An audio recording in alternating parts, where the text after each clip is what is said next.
Hello, all you positive heads out there. It's so good to be back with all you beautiful reflections of the one source consciousness that creates and animates all things. If you're new to this podcast, of course, we're super happy to have you here. And if you've been listening and enjoying for a while, I would be super grateful if you would please take a moment to give us a review on Apple Podcasts. It's one of the best and simplest ways to pay it forward and help others find the show so that they too can tap into the powerful perspectives and positive vibrations we are collectively emanating. The other unique and magical way to share this show is by sending any friends you think would benefit from listening to this podcast our Game with the Universe link at positivehead.com/game. Also listed in the show notes, which will serve them up a quote-unquote random episode when they click it. Just instruct them before clicking the link to close their eyes for a moment and sincerely ask the universe to cue up the episode that contains the insight and perspectives that they most need to hear at this point in their life journey, and then click to listen to whatever episode is synchronistically served up to them. I have heard time and time again from people about the incredible results they received playing the game. So just tell your friends magical results are guaranteed or their karma back.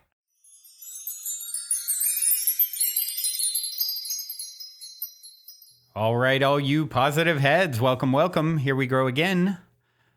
It's the Monday episode. Grateful to be here and hope you are too. Today I want to pick up 3 weeks ago or so, I read from Richard Rudd's incredible Gene Keys, which is all about embracing your higher purpose. And you can actually go back and find my episode with him in the archives. If you go search on positivehead.com, you can find the episode a few years ago with Richard. And then just a few weeks ago, I decided it would be something kind of fun and different to read a little bit from Gene Keys.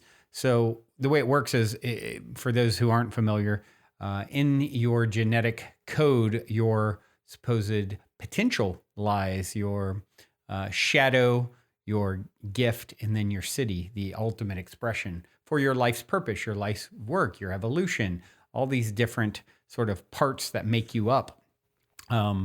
Richard Rudd claimed to have a download about this information many, many decades ago. And then, over that time, documented this whole new modality of understanding, our inner selves, right? And our genetic potential. And it is very, very inspiring and very powerful. I definitely feel resonant with my chart. I mean, I started reading from my life's work on episode 1853. If you want to go back to that, I read the shadow part of my particular, which is the 31st. There's 64 of them. 31st Gene Key. It's titled "Sounding Your Truth." And then it starts out the World Wide Web of words. It's all about people who use words to in the shadow. It's manipulative and things like that. And then we left off. Now today, I'm going to pick up and read the gift and the siddhi. So the next two levels of this energy. And I thought it would be fun to read from it just because it's so poetic and beautiful and profound in general, the Gene Keys. But also, words, the vibrations of words, right? They apply to all of us. They create our reality. So yeah, it happens to be my life's work. Cast, if you look at my particular chart, and maybe it's in some of yours, somewhere in your chart too. And for all of us, this whole book applies in one way, shape, or form, especially when you start talking about how to use words and to unlock the gifts within. So it feels relevant to everyone. So I thought it would be a fun thing to read, and I'm going to just pick up again. Before I do, I would like to take a quick moment to read a review that was left. I've been asking for reviews lately, hoping to get the show to more people with the help. Well, with your help, by keeping me fueled with those, that positive feedback. It definitely means the world to me and Erica. And then it helps us to reach new people, especially when you go onto Apple Podcasts and leave a review. So if you would, please do. This one came from Elric Parker. He said, emanating positive vibrations through the week. This show has been such a blessing in my life for the past few years. Brandon and Erica consistently put out episodes 5 days per week, and they have been the highlight of my morning and peaceful times as well as during the more trying times. They are both fantastic daily tuning forks for the higher frequencies that I stay committed to broadcasting. This podcast is always teaching me new things, and I am sincerely interested in learning or reminding me of the magic of everyday life when I'm tempted to forget. Thank you, Brandon and Erica, for your efforts and your dedication. It is very much appreciated. Peace and love to you and all the wonderful listeners of the show. Thank you, Elric, for taking the time. It really means the world to us that you took the time to share that and fuel us up and continue to light our fire over here. So with that being said, I'm gonna jump right into the 31st gift, the 31st Gene Keys gift, which is titled Leadership. The shadow was titled Arrogance. And then the subtitle here is Heart Branding.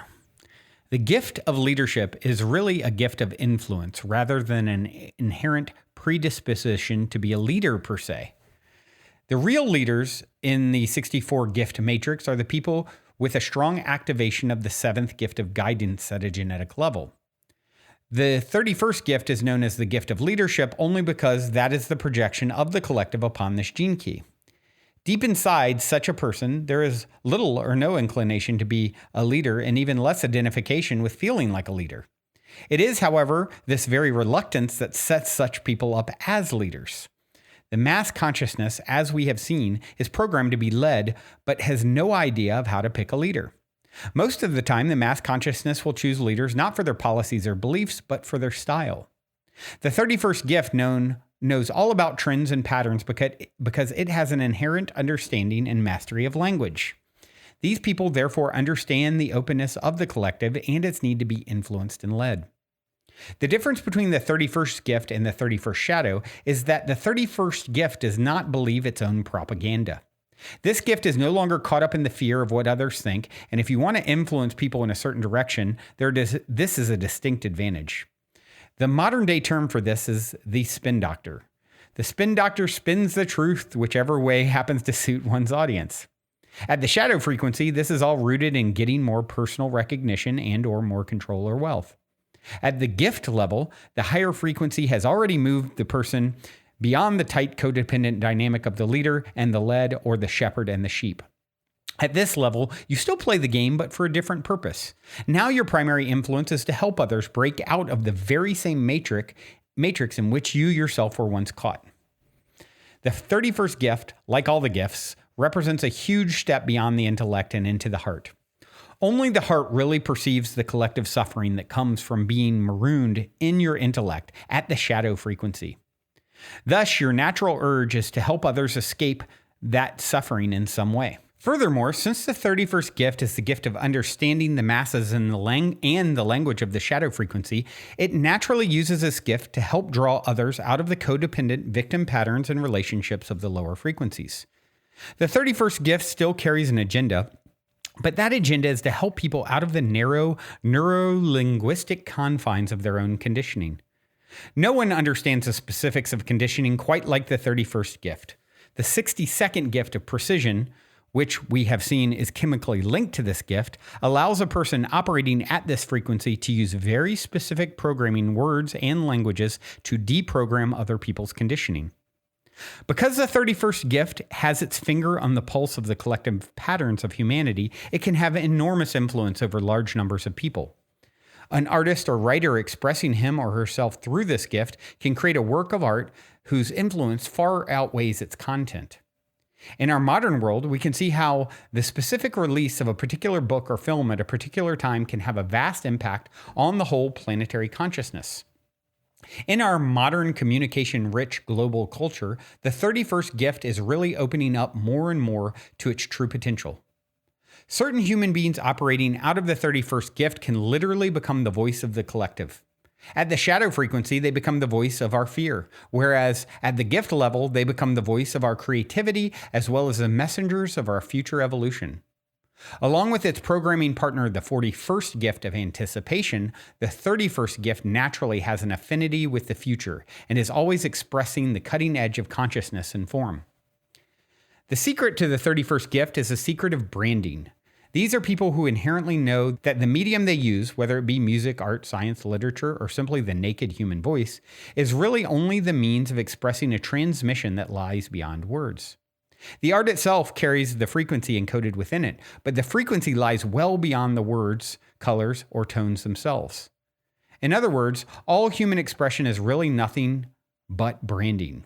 If you release the right brand at the right time in history, you will have a huge influence. This is why the 31st gift is founded upon the rock of anticipation. It always has to sense what is coming into the world next. And to do this, it has to be free from the old conditioning. It truly is the heart that separates the shadow frequencies from the gift frequencies. And in our current stage of evolution, the heart is the hottest frequency there is. If you want to really see the nature of success on the material plane, then the heart represents the cutting edge today. From the level of the heart, success is now reaching for a new definition. Life is no longer about individual success, but success as a collective organism. This is the direction in which evolution is currently taking us. One can therefore see from the 31st gift that a new era is opening up before humanity, and it is an era in which individual leadership is declining while something we have never seen before is also occurring. The collective is beginning to lead itself. Those frequencies that really catch the heart of the collective are coming through as collective voices and expressions, even though they are transmitted by individuals. The point is that those individuals have little or no self-interest. Before we continue on with today's episode, I'd like to take a minute to tell you about the exclusive Dream Builder live virtual event from January 27th to 29th. If all it took was 3 short days to turn your life around, would you feel and have the courage to do so? If so, then you won't want to miss best-selling author Mary Morrissey and her team of all-stars who will show you how to break all the rules, feel more confident, and set yourself up for enormous abundance. You'll discover how to build a new, supremely confident you in 3 short days. Super powerful beyond what you dreamed possible. Learn how to rewire your subconscious mind with tools of spiritual manifestation, raising your vibration so powerfully that life rearranges itself to help your dreams come true. Plus, you'll discover the #1 secret to achieving the fabulous new life you and everyone deserves, so you can enjoy more happiness, more wealth, more joy in every area of your life. Go to bti.com/positive and register for your free tickets with a reimbursable deposit today.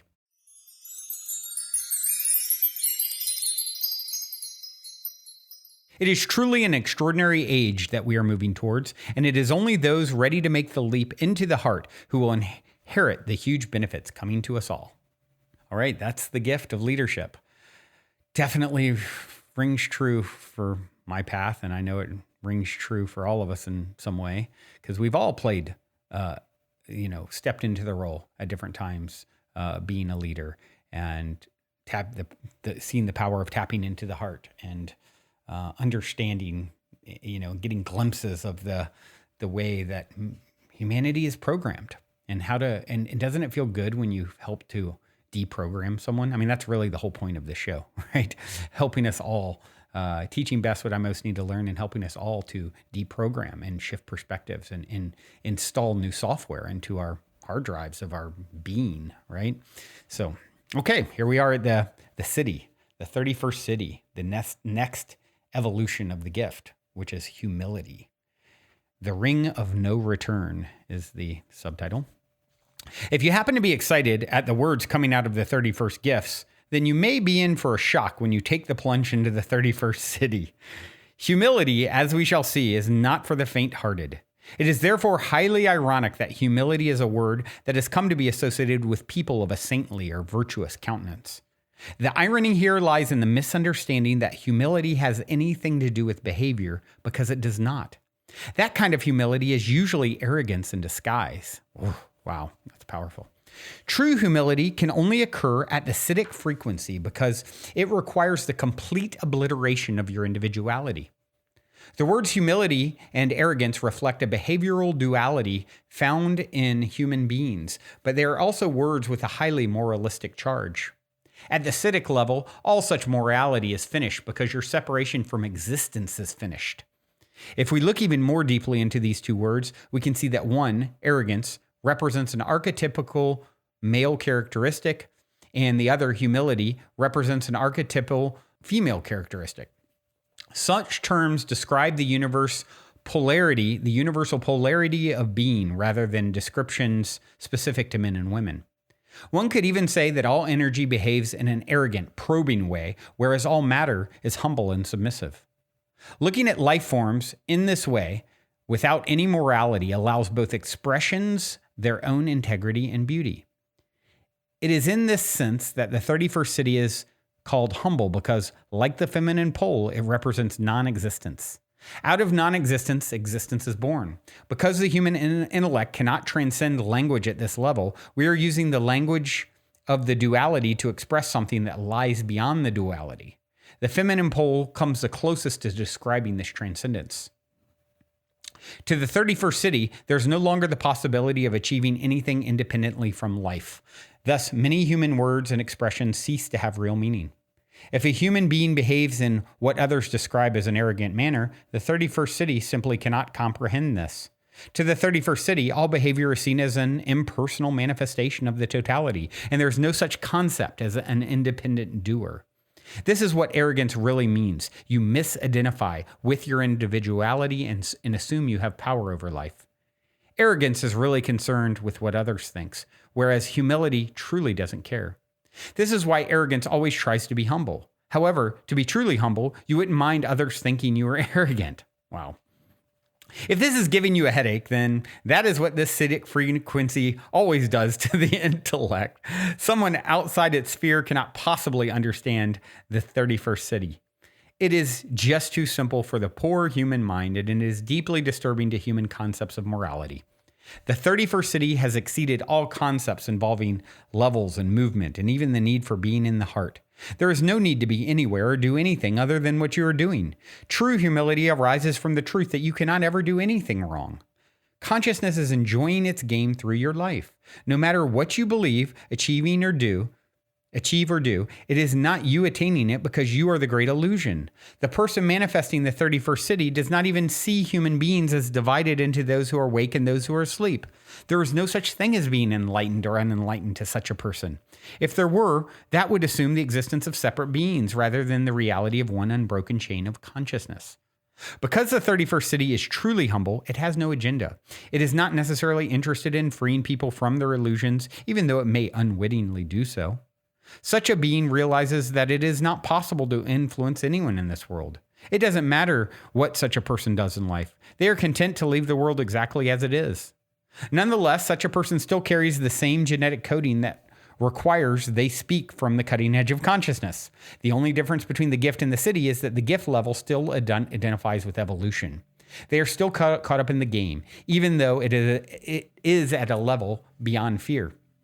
The 31st city says whatever it must say, knowing that the words come from the collective and go back into the collective. It is not concerned with the effect of its words because it has no concept of words conveying any real meaning. The 31st city is rooted in the ancient tradition of the oracle. The oracle is simply a voice box for the divine. It speaks without being attached or even interested in what it says. Whatever the oracle says is perfect, and its translation is also perfect. Words and language can be interpreted in so many different ways. This mysteriously named codon, the ring of no returns, refers to the great initiate leap from the fourth causal body into the fifth Buddhic body. See the 22nd gene key for further details. Oh, that's one in my chart too, the 22nd. Once this leap in consciousness has been made, there is no possibility of return because your identity or ego will be erased. With your identity go all language and all words, concepts, facts, and names. Ultimately, this is the great step in which your name is dissolved. Once you have allowed the acidic frequency to command your voice, you have entered the first stage of a divine embodiment. From this moment onward, whenever you use the word I, it is the voice of divinity itself speaking. Such speech is pure transmission. It uses words to indicate the path beyond words. That is the beauty of its paradox. Wow. Wow. That's an intense one. Well, how'd you guys feel about that? I feel it's pretty awe-inspiring. It strickens you with awe. It is intimidating a bit. It is powerful.